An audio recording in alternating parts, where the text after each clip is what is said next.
सांवली बहू। शिल्पा है तो सांवली लेकिन बहुत ही टैलेंटेड। लेकिन कहते हैं ना, शादी के लिए तो लंबी और गोरी होनी चाहिए। शिल्पा, ये रिश्ता भी हाथ से गया। अरे कितनी बार कहा वो गोरी होने वाली क्रीम लगाया कर, लेकिन नहीं, किताब से सर खपाने से फुर्सत मिले तब ना। तू ही क्यों नहीं इसके लिए उपटन तैयार कर देती? शर्मा जी की बेटी का कम रेट में कितना अच्छा रिश्ता हुआ है। इसकी तो उम्र के साथ ही लड़के वालों की डिमांड भी बढ़ी जा रही है। शिल्पा को ये बातें अब बुरी नहीं लगती थी। लगे भी क्यों, बचपन से सुन जो रही थी वो ये सब कुछ। उसके लिए ये तो मात्र एक कान से सुनना और दूसरे कान से निकाल देने वाली बात थी। फिर एक रोज, पापा पापा मेरी नौकरी लग गई है। वाह, अच्छा, कहाँ बेटा? न्यूज़ चैनल में पापा, खबरों को लिखना होगा। हाँ, वैसे भी तेरे जैसी सांवली शक्ल की लड़की को कौन पर्दे पर आने देगा, क्यों? चल, 4 पैसे कमाने लायक हुई है तो लड़के वालों को बोल देंगे कि कमाती भी है, फिर शायद कोई कर ले शादी। हाँ सही कह रहे हैं। वैसे बेटा कल शाम को एक लड़का और आने वाला है, उसे भी देख लेना। शिल्पा को इस बार गुस्सा आ जाता है।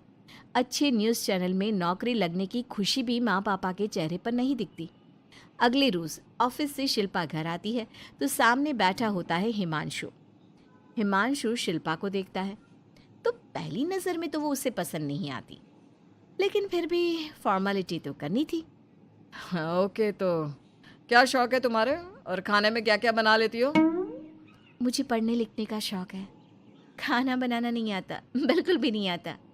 पर फिर भी क्योंकि ये रिवाज है कि बहू को खाना बनाना होता है तो थोड़ा बहुत बना लूँगी, लेकिन उतना ही वक्त किचन को दे पाऊँगी जितने में मेरा काम, मेरी नौकरी सफ़र ना हो। बाकी भूख तो तुमको भी लगती होगी, तो खाना बनाने की जिम्मेदारी दोनों की ही होगी, है ना? शिल्पा बोले जा रही थी। अब तक जिन लड़कियों से हिमांशु मिला था, शिल्पा उन सब से अलग थी। वो ऐसी ही तो लड़की चाहता था। शिल्पा से बात करने के बाद, ठीक है, फिर शादी 2 महीने बाद करेंगे। वो क्या है ना, खाना बनाना भी तो सीखना होगा ना। मुझे मंजूर है। शिल्पा को भी हिमांशु अच्छा लगने लगता है। दोनों की शादी हो जाती है, लेकिन शादी के बाद से ही हिमांशु का परिवार शिल्पा के रंग को लेकर कई बातें बनाता। क्या बात है हिमांशु, क्या कमी हो गई थी जो ऐसी काली सी बहू ले आया? काली काली तो नहीं है। हाँ, मेरी शिल्पा का रंग हल्का सांवला है। वैसे आप तो कृष्ण की भक्त हैं, जानती है ना, उनका रंग भी सांवला था। अब सांवले रंग के कृष्ण की पूजा तो सांवली मेरी बीवी खराब कैसे? बात तो सही भी थी। क्यों सांवला रंग खराब माना जाता है? शिल्पा पति का तर्क सुन रही थी। थोड़ी देर के बाद, क्या बात है, शब्दों का जादू आ गया। क्या तर्क दिया आपने सांवले रंग के समर्थन में? तो क्या तुम ही पत्रकार हो? अरे तुम्हारा पति भी कम नहीं है। शिल्पा रोज एक नई तरक्की छू रही थी।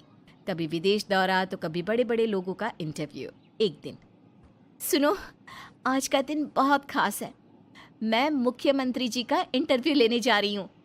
अरे वाह, क्या बात है, सही है यार। तभी ससुर आ जाते हैं। बहू, थोड़ा मेकअप भी कर लेना, वरना काली काली फोटो सब जगह आएगी। अरे हम तो शर्म के मारे किसी को दिखाते भी नहीं कि ये हमारी बहू है। न जाने क्या कमी थी। अरे वो शारदा दीदी की बहू देखो, कैसे मक्खन की तरह गोरी है।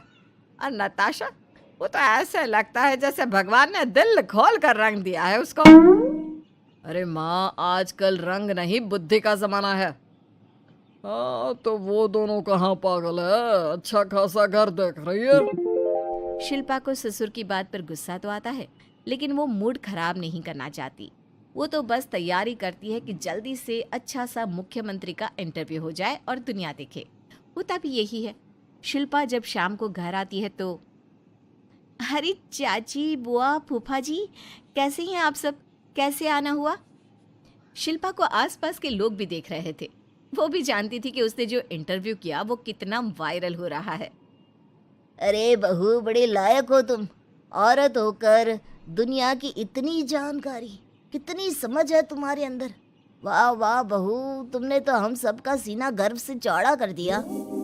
सास ये सब देखकर सोच रही थी कि भाई ऐसा भी क्या हो गया, इन्होंने तो बहू को हीरो बना रखा है। मैंने तो शिल्पा को उसी दिन समझ लिया था जब पहली बार मिला था। मैं तो जान गया था कि ये लड़की अलग है। कितनी प्यारी आवाज़ है इसकी और समझ भी लाजवाब। तभी बुआ सास बोल पड़ती है। और एक हमारी बहू है, सारा दिन टिकली बिंदी पर ही लगी रहती है। अरे दीदी, न जाने कौन कौन सी क्रीम लगाती है, अब तो चेहरे पर फोड़े भी निकल गए। कितनी बार कहा कुछ पढ़ाई आगे करके दुनिया में नाम कमाओ, लेकिन नहीं, बस सारा दिन शीशे के सामने खड़ी रहेगी।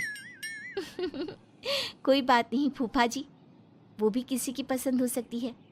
हम लोगों का क्या, एक काम अच्छा कर दिया तो पूछ लिए गए, नहीं तो जमाना तो गोरी सूरत की ही तारीफ करता है। क्यों माँ जी? हाँ हाँ, वो क्या है ना, मैं ज़रा पानी लेकर आती हूँ, तू बैठ बहू। हाँ हाँ बहू, तू तो बैठ। वो क्या है ना, आज तो तुझसे बहुत सारी बातें करनी है। ये बता, कैसे दिखते हैं मुख्यमंत्री जी सामने से? जैसे टीवी में दिखते हैं वैसे ही दिखते हैं क्या? आए दिन लोग शिल्पा से मिलने आते, उसे अपने स्कूल या दूसरी जगह पर चीफ गेस्ट बनाते। ये सब देखकर पति तो खुश होता, लेकिन सुंदर बहू का सपना सास की आंख से उतर ही नहीं रहा था। फिर एक रोज, शिल्पा, पापा कहाँ है? माँ जमीन पर गिरी पड़ी है, वो बेहोश हो गई है। शिल्पा की सास को गंभीर बीमारी हो जाती है और फिर आप लोग अपनी माँ की किसी बात को मना ना करना, उनका दिल कमज़ोर हो चुका है। दिल में कोई बात लगेगी तो उनके हार्ट अटैक आने के चांसेस हैं, तो समझ रहे हैं ना? कुछ दिनों में ठीक होकर सास घर आ जाती है और फिर एक दिन, देख बेटा, मैं मरने से पहले एक सुंदर बहू का चेहरा देखना चाहती हूँ। अरे मैं नहीं चाहती कि तू इस काली कलूटी के साथ रहे, छोड़ दे इसे। अरे कल को तेरे बच्चे भी ऐसे काले पीले पैदा होंगे और फिर हमारा खानदान देखने लायक नहीं होगा। शिल्पा सुन रही थी, वो परेशान हो रही थी। वो सोचती है कि एक बार वो अपने पति से बात करके देखेगी। सुनिए ना, मुझे आपसे बात करनी है। मुझे भी शिल्पा, मैं माँ के बिना नहीं रह पाऊंगा, तुम समझ रही हो ना? शिल्पा को दुख होता है, लेकिन वो क्या करती। वो हिमांशु को तलाक देने का सोच लेती है और फिर शिल्पा, माँ की हालत फिर खराब हो रही है, क्या करूं? माँ को सबसे बड़े अस्पताल में भर्ती करना होगा। लेकिन वहां तो बेड के लिए बड़ी बड़ी सिफारिश करनी पड़ती है। हाय रे, मेरा मरना तय है, मैं मर न जाऊं, मुझे बचा ले बहू। शिल्पा को हैरानी होती है कि वो करे तो क्या करे। पर माँ जी, मैं कैसे? बेटा, मुख्यमंत्री जी से बात कर ले, उनसे बड़ी सिफारिश किसकी हो सकती है? तू बोलेगी तो शायद तेरी सास की जिंदगी बच जाएगी। शिल्पा सिफारिश से सास को बड़े अस्पताल में भर्ती करवा देती है, जहां लंबे समय बाद सास ठीक होती है। लेकिन इस बीच एक दिन भी शिल्पा उन्हें देखने नहीं जाती। सास जब घर आती है तो एक सुंदर सी लड़की उनका स्वागत करती है। ये कौन है और शिल्पा कहाँ है? मुझे तो मेरी बहू ही चाहिए। माँ, कैसी बात कर रही हो? तुम्ही ने कहा था ना कि शिल्पा काली है और तुम्हें काली बहू नहीं चाहिए। ये रीना है, तुम्हारी बहू। नहीं नहीं, मुझे माफ़ कर दो, मुझे तो मेरी शिल्पा बहू ही चाहिए। उसी के कारण आज मेरी जान बची है।